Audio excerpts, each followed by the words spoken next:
This is Sales Players, and I'm your host, Jesse Woodbury. I've spent my career selling for early stage companies, and now I'm on a mission to help reps and operators find tips, strategies, and resources for generating more pipeline, closing more deals, and building wealth in tech sales. To learn more, visit salesplayers.co. All right, in today's episode, I want to address a question that I get quite often from members of the coaching community and other fans of the show. And that is, how do you evaluate startup opportunities in tech sales? So as a seller, whether you're early stage in your career or later stages in your career, how do you go about choosing the right startup for you? And what are some things you can look for, some criteria to help you evaluate whether a startup sales opportunity is a good one or a not so good one? So I put together a list of 10 things here for this episode, and I'm going to go through those one by one and speak to them. Just as a recap on my experience, I have spent most of my career working in early stage tech companies as a seller. I've had a few stints at some larger, more high growth firms that were later stage. And then of course I spent time at a FANG company that was through acquisition. So most of my career, it's been early stage companies. In multiple cases, I was either the first revenue hire or in the first 5 sales hires at the company. So I've gone through this, and this list comes from both my learnings in getting into roles that were not great, but also in the ones that were awesome startups to work for. So I tried to take those two scenarios and think through what the best criteria is for evaluating. I think there's a lot of you out there listening who are considering joining a startup, especially right now. It actually might seem like a safer bet sometimes than going to work for a big company because there has been all these mass layoffs at the large company level. Now, just know my disclaimer before we get into it is working in startup sales is definitely not for everyone. If you're not someone who is a self-starter, who wants to win, who wants to be part of seeing how the sausage gets made, then you might want to set your sights on working for a larger firm, one with more structure and process in place, one with lots of training on the product and training on the process, because the reality is you're not going to get that in a startup. Early startups, you have to be able to figure things out on your own. You can't wait around for people in the company to enable you or help you. Now, of course, I'm generalizing. There's awesome startups out there that do have really good enablement functions and have leadership teams that are very helpful, but you also have to have the personality of go figure it out, go get it done, go make it happen at all costs, because your resources are going to be a lot more limited in an early startup than they would be if you go join a big, 1,500 or 5,000 person company that's already mature and already has an established product and process, and they've defined their product market fit and all those different things. So let's get into it. That's my quick disclaimer. But I think what we're seeing right now in the market is that there's a lot of opportunity out there for people to join at the early stages of a startup. We're seeing this AI, I'm going to call it a hype cycle, the AI hype cycle, and that's bringing a bunch of new startup companies into the marketplace. And it's producing some opportunities for people who are sellers to go and try it out. And I was having a conversation with someone last week, and I was telling this person, I think everyone should have an opportunity to go join an early startup. And just for context, this individual is working at a large company right now, a very well-known SaaS company, and they're being offered an opportunity to go and explore joining as the first sales hire at a startup. And what I told this person was, as long as your risks are mitigated, so if you're someone who has a lot of overhead or you're in a stage of life where you can't afford the risk of going to a startup, it might not be the right move. But generally, I think everybody should take an opportunity and go and work in an early stage company. The reason for that is you get exposed to business skills, and you do it in a way that's a lot quicker than if you work in a larger firm, from my experience.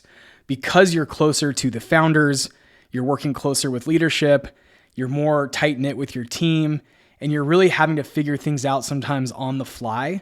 And so I always say 1 year in a startup is kind of like a few years at a bigger company, maybe even 5 or 10 years at a bigger company, depending on the firm. But it's a great opportunity to really accelerate your skill set and really prove to yourself whether you're capable of being an entrepreneur yourself. And I think a lot of you listening out there ultimately want to become entrepreneurs.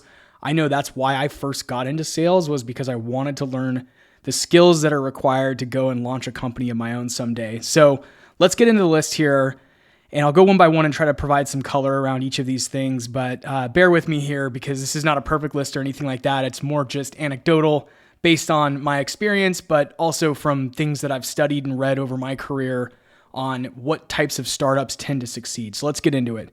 Number one, does the company have product market fit?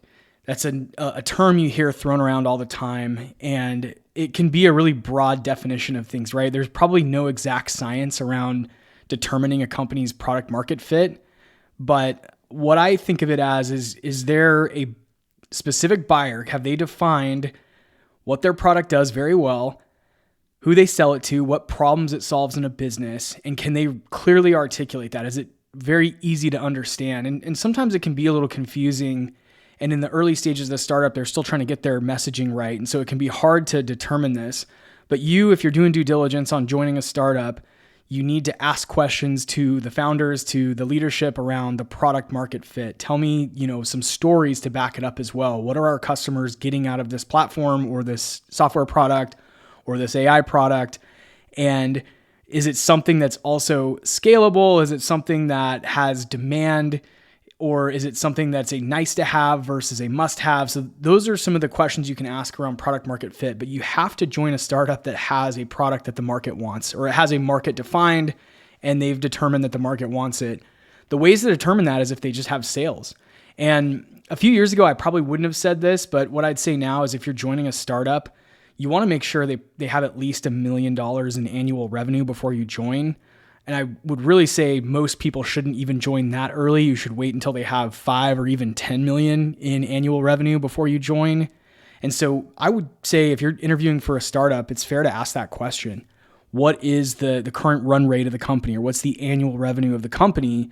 And if it's less than $1 million, I would pause and reflect and decide if it's really the right opportunity for you, because it's very high risk at that stage. If they haven't reached $1 million in annual revenues or run rate, then there's going to be some challenges getting there, and it might signal that they don't quite have product market fit yet, and you want to make sure you've defined that. The other thing you want to consider is how large is the total addressable market. This is a term you hear a lot in venture capital, is how big is the market for this?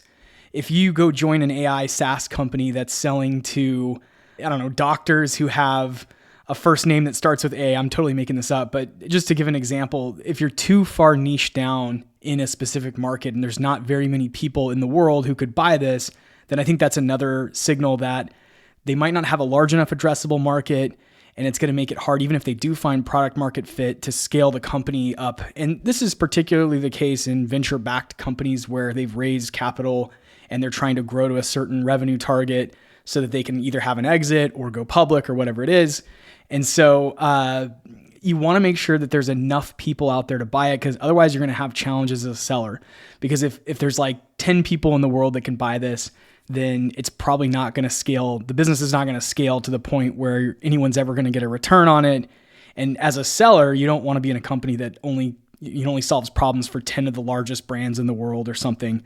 Or maybe it's too small. They only work with doctors' offices that XYZ, right? So ask about the addressable market. How many companies in the world could utilize this? And this is something that's really serious, really important to ask, because I've been surprised at how many startups don't consider this, how many founders are just, laser focused on helping some specific niche, and they're not realizing that it can't really expand out of a specific niche. And I'll give you an example from my own career. I worked for a startup that was hyper focused on the retail category, and they realized pretty quickly that outside of retail, their product wasn't very relevant. And so it made it incredibly hard for them to continue growth, because once they had tapped out all of the retail brands to sell to at the enterprise level, they couldn't really go into something like healthcare or B2B or marketplace companies or tech companies at that. So that their product really couldn't stretch beyond just a basic retail use case, right, for retail brands. And so you want to ask a lot of questions about verticals. What types of industries can this be sold to? How big is the addressable market? So that's number one, product market fit and addressable market. Ask a lot of questions about this before you join a startup company in sales. Number two, I put down, is it a core business application? And what this means is this a type of system or solution that a company really can't live without? And I know that that's sort of a loaded statement, But the reality is the most high-performing software companies and AI companies out there right now have a core business application. They have something that the marketplace has to have, or that a company has to have in order to operate their business. And there's tons of examples of this. If you go look at some of the top SaaS companies or the top AI companies out there right now, you'll notice that some of their tools, you just can't live without them. You can't operate your business without them. I'll give you an example. Salesforce is a core business application for thousands, maybe millions of companies out there. And that's because people can't run a business without having a CRM system. They can't run a business without having the tooling that exists within the CRM system.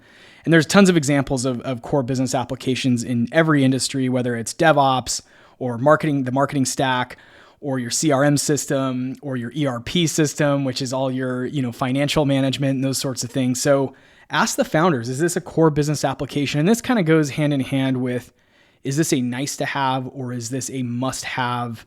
Vitamin versus painkiller is the analogy that I've used before on the show. Is this a vitamin? Is it like nice to have?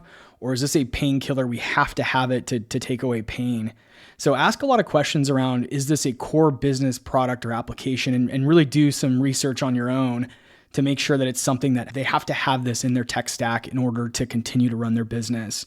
Most SaaS products actually are not core business applications, believe it or not. But if you look at the trends, the highest performing ones tend to be a core business application. So that's number 2. Number 3, does it have category king potential? Category King comes from a book called Play Bigger. If you haven't read that one yet, I highly recommend it. It's all about how a company, a startup, can become a category king. In other words, how do you become the leader in your particular category of software? And you can think of examples in your own world of who the category king is. And you could argue that Salesforce is also an example of a category king. Most people, when they think of CRM, they think of Salesforce. It's the leading brand in the CRM category. Of course, there's HubSpot and a bunch of others, but a lot of people associate Salesforce with the top CRM system in the marketplace. Even though there's tons of CRM tools, Salesforce is the category king. And again, every industry tends to have one very clear winner. If you think about the sort of teleconferencing, I don't know if that's what it's called, but like the video conferencing solutions, for a long time, Zoom was the category king. And I think lately I'm seeing a lot of people talk about Google Meet. And I know we use both actually in my current role, and I've used both over the course of my career. But for a long time, Zoom was the category king for video conferencing, not Teams, not Google Meet, not something else altogether. There's like tools like Blue Jeans out there, and gosh, there's a whole list of different video conferencing tools, but Zoom tends to be that category king. So what you have to ask yourself as you're interviewing is, does this startup have that category king potential? And one way to think about that is it 10 times better than the next best thing in the market? Now, I know if you apply that same logic to Zoom, you might be saying, well, was Zoom really 10 times better than Blue Jeans or Microsoft Teams or any of those other tools? Hard to say. In some ways, I think it was for a while, especially that it was 10x better. It was just easier to use, easier to deploy. It had some features that made it very simple, and it has a lot of benefits to it. Is Salesforce 10 times better than HubSpot, which is the next in the category? That's hard to say, especially right now, but at one point it was absolutely 10 times better, and it was continues to be the category king, and is likely for some use cases 10 times better than HubSpot. So ask yourself, is this tool 10 times better than its competitors? And 10x is huge. That's a pretty big multiple on top of whatever the next best player is in the category. But you're asking also sort of in the future context, does this have the potential to become 10 times better than the next best tool in the space? Does it have features? Does it have some aspects of it? Is it easy to use? Is it easy to deploy? Does it require less resources to implement? Those sorts of things you can ask to try to figure out if it's 10 times better than the next best thing in the market, and if it has category king potential. So number 4 is take a close look at the founders. When you're joining a startup, you will most likely be working pretty closely with the founders of the company. I know that's always been the case as I've joined early stage companies. Even now in my day job, I work very closely with our founder. And so you have to look at that founder's profile as part of your evaluation of joining the startup. And some things that you want to look for: are they a technical founder? Are they a business founder? And have they previously sold a company or previously had some sort of exit, an IPO, an acquisition? Have they sold the brand off? Have they merged with another company? What have they done over the course of their career? And so a few things that I like to look for, because I've worked for both, what I've found is the business founder persona, which tends to be someone who came from the sales or marketing world, or maybe even operations. They don't, in my experience, tend to be as good of founders as the ones that are very technical. Now, there's also an asterisk on that because sometimes, and at least in one case in my career, I worked for some founders that were too technical and they didn't understand how to sell or go to market or marketing. They didn't understand those concepts very well because they were super technical. So I think a good sweet spot is someone who's really good at both. If you've got a founder who's a technical person, who's a builder, who cares a lot about the product, but they can also jump on a sales call and help you close a deal, that's the perfect fit. And it's even better. There's some stats out there you can go look on SaaStr. Jason Limkin from SaaStr talks about this a lot, but founders who've previously exited tend to have more exits later on. So success breeds success in the tech startup world. And if you work for a founder who's already sold a business in the past, you're more likely to be part of a rocket ship company or a successful startup company and have another exit, which is what we're all going for, right? We all want to join a startup, grow that startup, and then be able to sell out when it IPOs and sell our stock in the company. So look for those things. I can tell you the best founders I've worked for were a little bit of both and had previously exited. So one of the best founders I worked for, he was both technical, but he could also jump on a sales call, but he also could review red lines on a legal contract. And then he'd also had a successful exit in his past. So that's the profile you're looking for in terms of the founders. And then also, take a look at their personality, right? Are they someone who's easy to work with? Are they someone who's an optimist, or are they a pessimist? These are just considerations that you'll want to take as you're exploring those founder profiles. Is what is their personality? How helpful are they? What is their aptitude around selling too? Because I do think the best founders are also going to sell alongside you for some amount of time, maybe not forever, but you want them to be capable of jumping on a call if needed and helping to overcome objections and resolve technical concerns and things like that. So look for someone who has some marketing and sales chops, but is also very technical and understands product and development very well. All right, that was number 4. Number 5 is funding. So this is where it gets very complicated, and there's not often a lot of information out there about the funding profile of a startup company. I always use Crunchbase. You can actually go and see what funding rounds a company has gone through, how much funding they've raised via Crunchbase, and you can go look up the company, see who's put money into the business. It'll actually typically list out what investment firms, or in some cases even individuals, angel investors, or other people, other parties that have been involved in funding the company. I typically won't join a company if it hasn't raised at least 10 million in funding. And that's pretty early still. A lot of you out there listening probably still shouldn't even join at that point. And again, I'm not trying to gatekeep startups or anything like that. I'm just saying that it's really hard if a company is not to that escape velocity point where they've done at least $1 million in annual revenue, but also if they haven't raised enough capital, it just puts your role in a lot of risk, right? It puts you at risk of the company not working out and the company running out of capital before they can execute on their vision. So definitely take a close look at the funding profile. Look for companies who've raised at least 10 million, again, 10 million at the rock bottom, but probably better to join a company that's raised 20, 30, or 40 million. And sometimes that's going to be across multiple series A, Series B, Series C, and beyond. But the early companies that haven't raised a lot of capital, and I know this again from personal experience because I joined a company a few years ago that had only raised about $2 million. And that might sound like a lot of money, but in a startup, it goes very quickly, especially if you have Amazon Web Services and you're paying for tools and you're paying for staff and things like that. 2 million, 2.5 million can get burned through in a very short amount of time.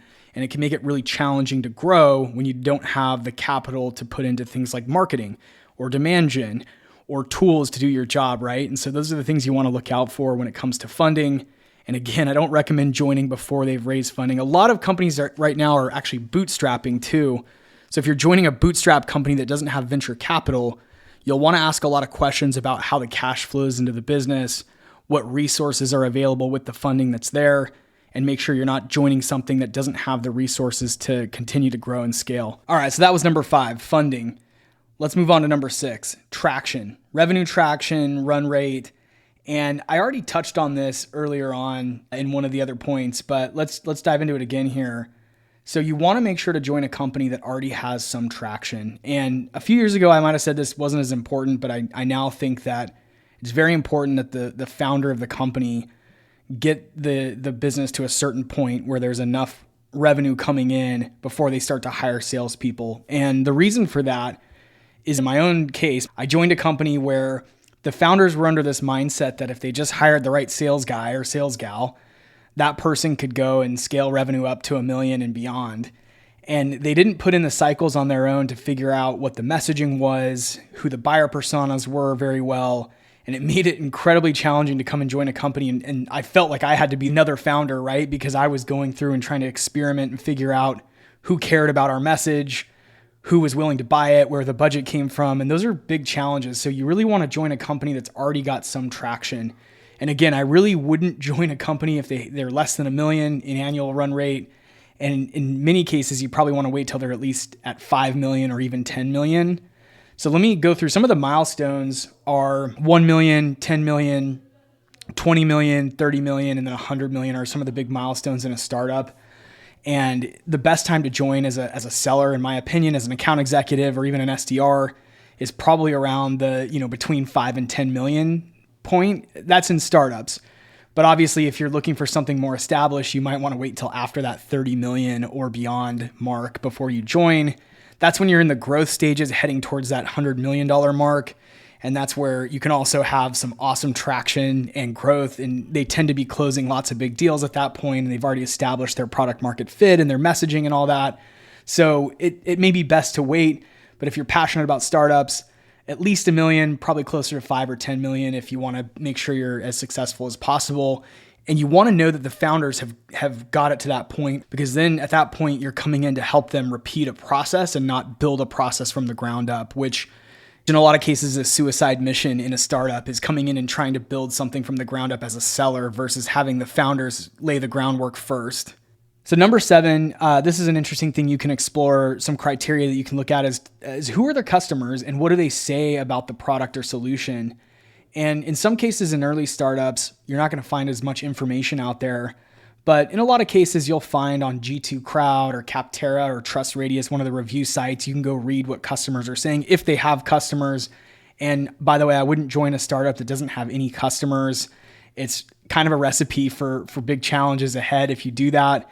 So you'll want to try to, if you can, in your interview process, even go talk to some of the customers of the company and ask for that in your interview, because it's important to understand what the sentiment is around the solution, the product. And this is going to help you figure out if it's a core business application, if they've got some product market fit, if there's traction. Those are the best way to do that is to actually talk to customers or go read reviews on the product from customers out there on some of those public review sites. But it's pretty important to have passionate customers. And there's a fantastic book all about startups. Every startup person should read this, and it's called Crossing the Chasm. And in that book, it talks about the different types of customers along a startup's growth life cycle. And really in a startup, you're trying to find early adopters that want to jump on and adopt a technology before it becomes mainstream. And so if you're looking at joining a startup out there that doesn't have passionate evangelical customers, then that might be a red flag that they don't have the traction that they're saying they have, or they don't have the potential to be a category king or 10 times better than what's next in the market. Number 8, look at the current leadership and team profiles. So much of startups comes down to who the team is, who the leaders are, who your peers are going to be on the team, what kind of people they've been able to hire. Are they A players? Are they C players? Is it, genuinely passionate and talented people that are trying to bring a solution to market and execute on a vision? Or is it a lot of people that couldn't find a job somewhere else and ended up in a startup? So you really want to try to vet out not just the founders, but also the leadership team. And of course, also the other team members that you're going to be working with to try to figure out if these people are serious, if they're driven, if they're self-starters on their own, if they themselves are self-starters. And that's going to help you get a better profile of what the potential of the business is. Because again, so much of it comes down to the people within the business, and are they ambitious enough and passionate enough to execute on a crazy vision and go and make success happen. And it will also make a huge difference in your work-life balance and your happiness in the role. If you're working with people that are helping you level up and challenging you to be better and better, then it's going to be a really great situation for you. If you're working in an environment where people are kind of toxic and it's a lot of B players and you're not being challenged, then it's going to be hard to stick it out in a startup like that. All right, number 9, and I already covered funding, but this is access to capital. Is the company the type of company that has deep relationships with investors? Do they have access to capital?